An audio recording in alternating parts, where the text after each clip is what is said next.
किसान भाइयों, आप देख रहे हैं फसल क्रांति। मैं हूं इमरान आपके साथ और हम मौजूद हैं किसान कृषि प्रदर्शनी पुणे में।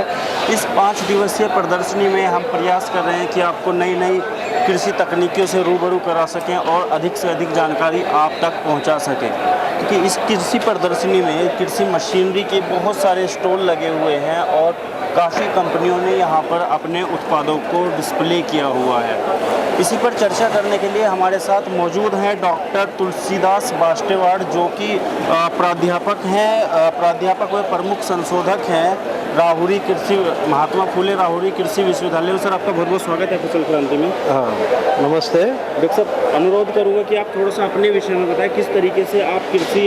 यंत्रों को लेकर कार्य कर रहे हैं। प्रथमतः मैं यहाँ पे आपको ये बताना चाहता हूँ कि संक्षिप्त में मेरा परिचय देता हूँ कि मैं डॉक्टर तुलसीदास बास्टेवाड़, जो कि मैं प्रमुख संशोधक हूँ भारतीय कृषि परिषद अनुसंधान अंतर्गत अखिल भारतीय समन्वित कृषि औजार यंत्र संशोधन प्रकल्प महात्मा फुले कृषि राहुरी विद्यापीठ के अंतर्गत कार्य करता हूँ। इस संस्थान में जो प्रकल्प है जिसमें हम संशोधन और विकास कार्य करते हैं, जो किसानों के लिए जो आधुनिक कृषि औजार यंत्र लगते हैं, इसका संशोधन और विकास कार्य किया जाता है फसल के अनुसार, मिट्टी के अनुसार, हवामान के अनुसार और किसान भाइयों के ज़रूरत के अनुसार। इसके बाद में जो भी संशोधन हो जाता है उसका उत्पादन किया जाता है। इसके साथ ही जो उत्पादन किया जाता है उसका प्रक्षेत्रीय उसके चाशनी की जाती है। उसके बाद में जो भी आपका तंत्रज्ञान अच्छा विकसित होता है उसका किसानों के जमीनों पर या उनके प्रक्षेत्रों पर उसका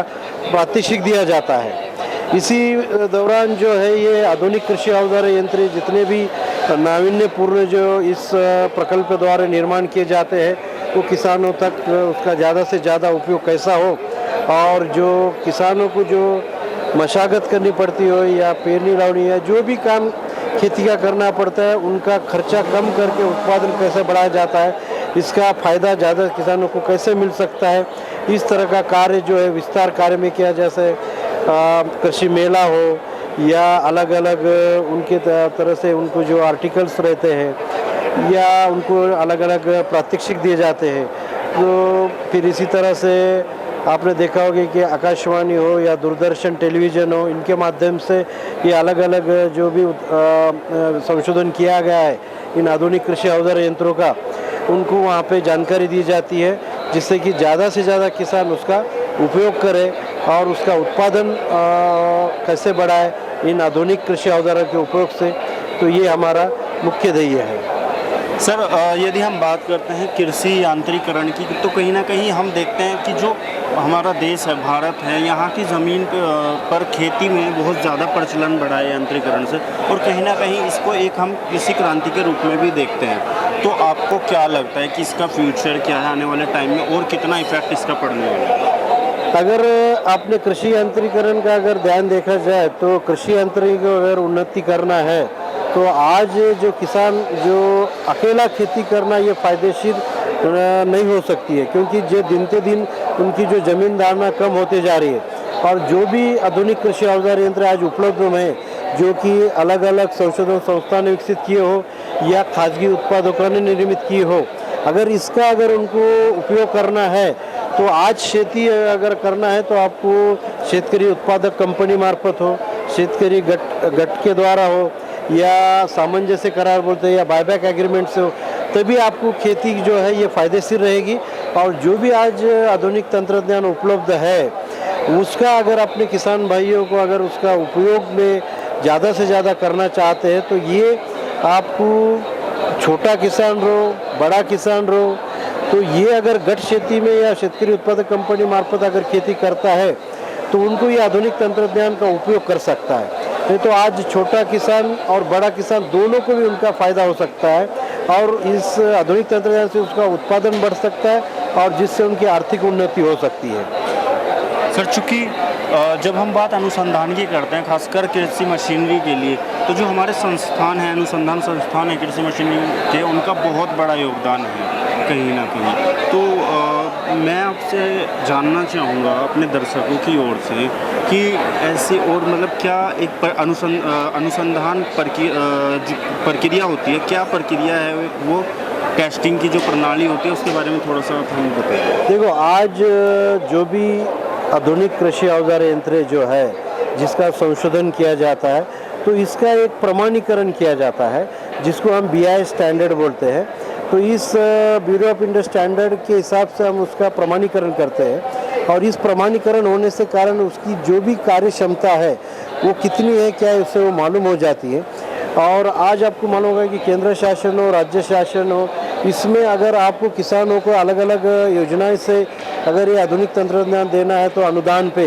तो ये इनके लिए मैंडेटरी है कि ये जो सर्टिफिकेशन किए हुआ टेस्ट रिपोर्ट उनको ज़रूरी है, जो कि BI स्टैंडर्ड से प्रमाणित किया जाता है। हमारे संस्थान के माध्यम से भी हम जितने भी ये जो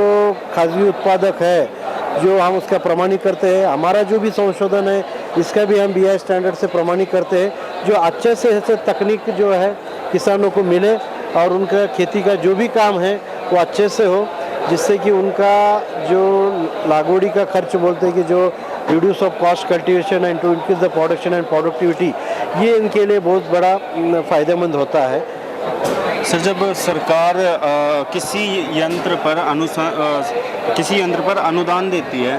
तो मान लीजिए एक कंपनी है और उसको अपने किसी यंत्र को अनुदान के लिए पास कराना है या स्वीकृति दिलानी है, तो उसकी क्या प्रक्रिया रहती है, किस तरीके से काम करती है? देखो, ये जो है भारत सरकार अंतर्गत जो मशीनरी एंड टेक्नोलॉजी डिवीज़न है नई दिल्ली के अंतर्गत, ये अलग अलग संस्था उन्होंने उसको मान्यता दी है। उसी तरह एक महात्मा फुले कृषि विद्यापीठ अंतर्गत जो हम अखिल भारतीय संयुक्त कृषि औजार यंत्र संशोधन मार्फत जो इसका प्रमाणीकरण करते हैं, तो उनका जो BI स्टैंडर्ड मैंने बोला, उन्होंने एक अपने जो मार्गदर्शक तत्व दिए हैं उसके आधार पर हम उसका परीक्षण किया जाता है। जैसे मान लीजिए प्लाऊ है, नांगर है, उसको हम उसके BI स्टैंडर्ड के हिसाब से उसको टेस्ट करते हैं, उसका उस हिसाब से उसको फिर प्रमाणीकरण किया जाता है, तो जिससे कि उत्पादक को भी पता चलता है कि अपने क्वालिटी क्या है, और उससे फिर उसका उसमें जितना भी वो सुधार कर सकता है, और अच्छा से अच्छा प्रोडक्ट जो है वो तंत्रज्ञान किसानों को तो उसको मिल सकता है। सर, एक्सपोर्ट की क्या स्थिति है? किन मानकों पर किसी भी कृषि यंत्र को खरा उतरना पड़ता है? क्या मानक है वो? मान लीजिए किसी को एक्सपोर्ट अगर करना है किसी कंपनी को अपने कृषि यंत्र, तो उसके लिए क्या मानक रहते हैं? देखो, भारत में अगर आपको जो भी कृषि औजार यंत्र है उसको अगर आपको सेल करना है या कोई योजना के अंदर उनको अगर सप्लाई करना है, मान्यता दे, तो उसके लिए ये जो BI स्टैंडर्ड के द्वारा जो भारत सरकार ने जो भी संस्था उसको प्रमाणित की है, मान्यता दी है, उसके द्वारा किया करना पड़ता है। तो उससे उनको टेस्ट रिपोर्ट मिलता है, जिसका परफॉर्मेंस दिया जाता है, मशीन का स्टैंडर्डाइजेशन जो बोलते हैं। और जिसके बाद आपको अगर एक्सपोर्ट करना है तो वो कंट्री के हिसाब से आपके जो नॉर्म्स है, जैसे ट्रैक्टर है, आज खुशी की बात है अपने देश के लिए कि आज भारत देश पूरे जग में अपना नंबर 1 पे जो है ट्रैक्टर निर्माता है और एक्सपोर्ट भी करता है। तो ये अपने सभी भारत देशियों के लिए एक अभिमान की बात है कि जो आज भारत नंबर 1 ट्रैक्टर में जो निर्माता है और वो निर्यात भी करता है। कहीं ना कहीं सर परिवर्तन बहुत हुए हैं और समय के मांग के अनुसार औजारों में जो है बदलाव भी किए गए हैं काफ़ी। तो आपको क्या लगता है भविष्य में और कितना परिवर्तन इन चीज़ों में आने वाला है? अगर हम, क्योंकि भारत में जो है लैंड होल्डिंग कहीं ना कहीं कम होती जा रही है, लगातार दायरा घटता जा रहा है खेती का, तो इसके लिए आपको नहीं लगता कि कहीं ना कहीं एक चेंज की ज़रूरत है? देखा जाए तो कृषि यांत्रिकरण ये जो है एक बहुत बड़ी आज की ये जो बोलते हैं कि गरज है, मतलब उसको नीड ऑफ आवर बोलेंगे हम, फार्म मैकेनाइजेशन। जो आप देखा जाए तो आज मजदूर जो है उपलब्धता दिन से दिन कम होते जा रही है, और खेती का कोई भी काम करना है तो मजदूर उपलब्ध नहीं होता है। उसके बाद में जो खेती के काम में बहुत सारा कष्ट है, वो कष्ट कम करना दे। और अब अगर ग्लोबल वार्मिंग का अगर देखा जाए तो आज यह जो हवामान चेंज हो रहा है तो आज फसल लगाते भी बारिश गिरी और निकालते भी बारिश गिरी, इसीलिए जो काम जो है खेती का वो समय पे होना ज़रूरी है। और अगर निविष्टि का अगर आप देखा जाए खाद खत बीज दवाइयाँ इसके दाम बढ़ते जा रहे हैं, तो ये अगर योग्य मात्रा में देना ज़रूरी है। तो और ये उत्पादन और उत्पादकता बढ़ाना है अपने, जैसे अपने देश के आदरणीय पंतप्रधान साहब ने कहा है कि भाई जो उत्पादन दुप्पट करना है किसान, तो उसमें का एक महत्वपूर्ण घटक ये कृषि यांत्रिकरण है। अगर कृषि यांत्रिकरण का अगर उपयोग करके खेती करोगे तो उसका जो लागन का जो खर्चा है वो 30 से 40% की बचत होती है और उत्पादन में 10 से 15% की उन्नति होती है। तो ये कृषि यांत्रिकरण का एक फ़ायदा है। और आपने जैसे बोला कि भाई ज़मीन दाना तो दिन से दिन कम हो रही है, मैंने आपको पहले कहा कि आज खेती जो है ग्रुप में करना ही फायदेशीर रहेगी, चाहे छोटा किसान हो चाहे बड़ा किसान हो, 1 हेक्टर से कम हो या 10 हेक्टर से ज़्यादा हो, लेकिन आपको शेतकरी उत्पादक कंपनी हो या शेतकरी उसके बाद में गठ हो या सामंजस्य करार मार्फत हो या बायबैक एग्रीमेंट से हो, तो आपको खेती ही आपको इसी माध्यम से करोगे तो ही आपकी खेती फायदेशीर रहेगी और उसके आप में आर्थिक बढ़ोतरी भी होगी। बहुत सारे कृषि यंत्र अगर हम मार्केट में देखते हैं तो ऐसे हैं जिनको जो हमारे मार्जिनल फार्मर्स हैं नहीं खरीद पाते हैं। तो जो कंपनियां निर्माण कर रही हैं कृषि यंत्रों का, कहीं ना कहीं बजट मतलब एक तरीके से कॉस्ट अगर हम देखते हैं तो बहुत ज़्यादा चली जाती है, कई बार ऐसा होता है। तो जो मार्जिनल फार्मर्स नहीं खरीद पाते हैं उसके लिए क्या ऐसा प्रावधान आपको क्या लगता है, क्या चेंज बदलाव? इसके लिए भी केंद्र शासन हो राज्य शासन हो अलग अलग योजना लाई है, जिसमें हम कस्टम हायरिंग सेंटर बोलते हैं, जहाँ पे भाड़े तत्व पर अगर किसान को नहीं खरीद सकता है लेकिन वो भाड़े से तो उसका उपयोग कर सकता है। और जो आज युवा वर्ग है इनको एक व्यवसाय मिल जाता है कि कस्टम हायरिंग सेंटर उनको दिया जाता है, जो अनुदान भी प्राप्त है उसके लिए। तो अपने जो नया युवा पीढ़ी है उनके लिए एक व्यवसाय मिल रहा है और किसानों के जो छोटे किसान हैं उनके लिए भाड़े तत्व पे हमारे से, इसीलिए आज कस्टम हायरिंग सेंटर हो या औजार बैंक हो, इस माध्यम से आज के किसान हो छोटे किसान हो या बड़े, इसके लिए ये आधुनिक तंत्रज्ञान अपना देश या राज्य उसको उपलब्ध करके दे रहा है।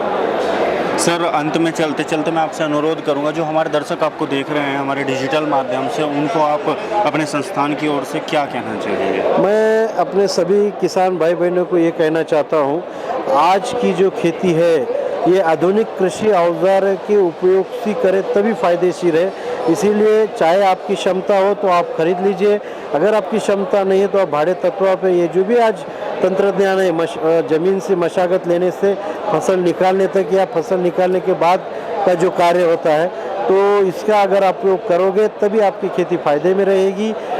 यही मैं आपके किसान भाई से कहना चाहता हूँ। सर, हमारे साथ जुड़ने के लिए, फसल क्रांति के साथ जुड़ने के लिए आपका बहुत बहुत धन्यवाद। ये थे हमारे साथ डॉक्टर तुलसीदास बाष्टेवाड़, जिन्होंने विस्तार पूर्वक जो कृषि यंत्र होते हैं उनके बारे में जानकारी दी, क्या प्रक्रियाएं होती हैं इनकी अनुसंधान की और विकास की, उन सब के बारे में जानकारी दी। अधिक जानकारी के लिए आप देखते रहिए फसल क्रांति। तब तक के लिए नमस्कार।